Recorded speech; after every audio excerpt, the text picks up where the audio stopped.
kami tentu menyambut baik dan menyambut bergembira sekiranya partisipasi pemilih itu tinggi. Nah, untuk kategori pemilih itu ada 3 jenis.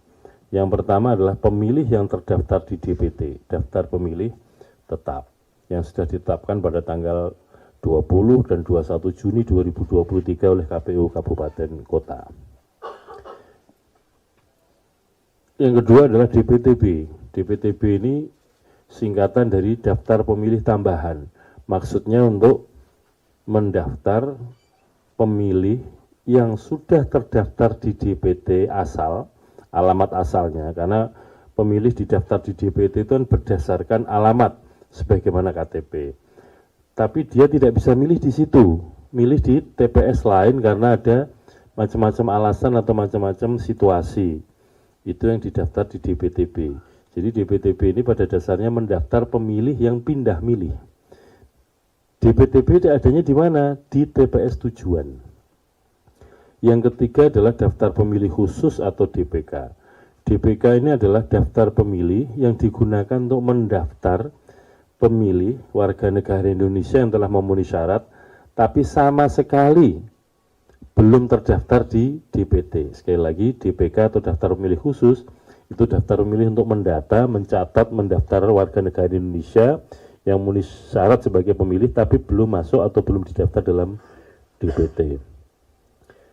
Yang kedua, saudara sekalian, di setiap TPS, jumlah surat suara yang disediakan atau diproduksi, itu jumlahnya adalah sama dengan jumlah pemilih yang terdaftar di DPT, ditambah cadangan 2%. Misalkan simulasinya ya, pemilih di TPS itu adalah 300, memang maksimal 300.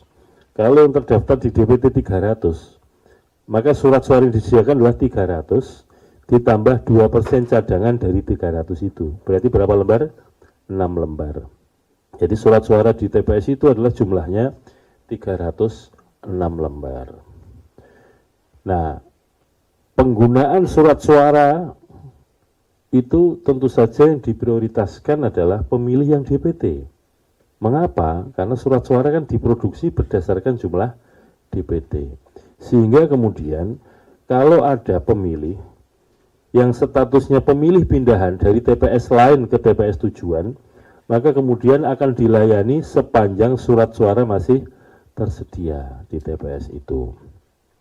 Nah, untuk pemilih DPK, daftar pemilih khusus, itu bisa jadi, kalau yang DPTB kan sudah didaftarkan sejak awal, sehingga pada hari H itu sudah bisa diprediksi jumlahnya ya, tapi kehadirannya kan nggak bisa diprediksi. Jadi misalkan di sebuah TPS 300, kemudian DPTB-nya itu ada 10 orang misalkan, sudah bisa diprediksi by name dan jumlahnya itu berapa, DPT dan DPTB.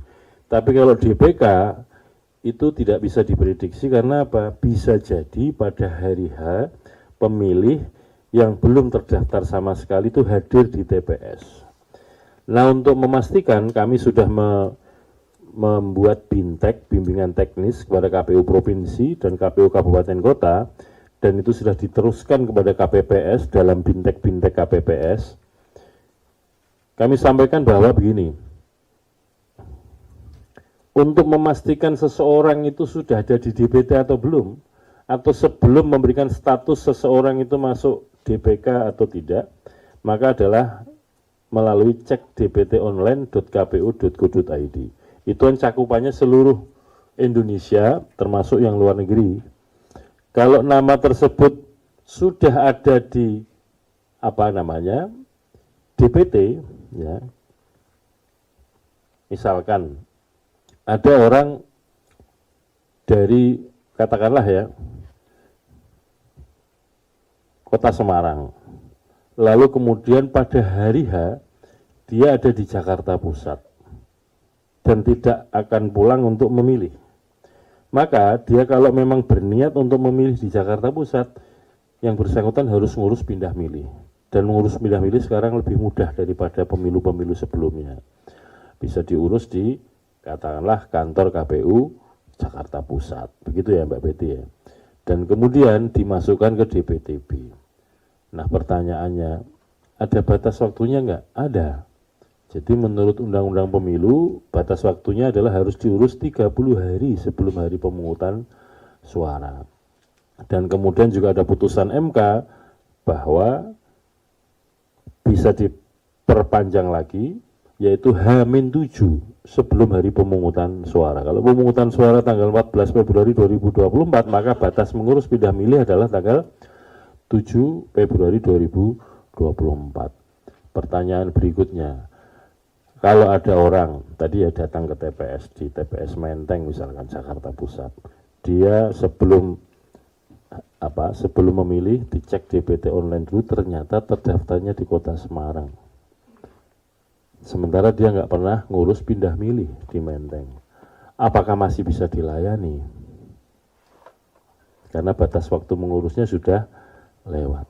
Maka ya mohon maaf, dalam situasi ini belum dapat kami layani.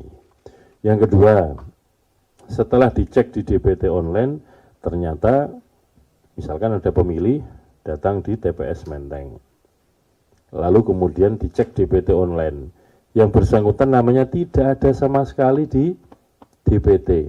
Pertanyaannya, masih bisa milih? Masih bisa milih, tapi dipastikan dulu KTP-nya mana.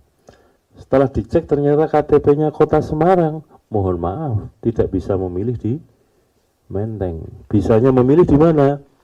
Di TPS, di desa kelurahan, sebagaimana alamat KTP. Jadi daftar pemilih khusus itu dapat digunakan untuk memilih. Ya, pemilih yang dimasukkan ke dalam daftar pemilih khusus itu dapat ikut memilih, dimasukkan daftar pemilih khusus, tapi adalah ketentuannya yang bersangkutan berada di penggunaan hak pilihnya berada di TPS sesuai dengan alamat KTP desa kelurahannya masing-masing. Nah, itu pun sebagaimana DPTB dapat dilayani kalau menurut ketentuan perundang-undangan adalah 1 jam terakhir sebelum TPS tutup. Jadi kalau TPS tutup jam 13, pemilih DPK ini dilayani jam 12 sampai jam 13. Dan tentu saja dengan ketentuan sepanjang surat suara masih tersedia. Khusus untuk yang DPK ini, misalkan dia datang ke TPS 1, surat suaranya sudah tidak tersedia, itu masih bisa dipindahkan ke TPS lain sepanjang masih dalam wilayah desa kelurahan sebagaimana alamat KTP pemilih tersebut. Itu gambaran untuk penggunaan hak pilih. Halo, selamat berjumpa dengan saya Anika, pembaca berita podcastnews.id. Saksikan terus konten-konten menarik dari kami. Jangan lupa subscribe, like, dan komen. Terima kasih.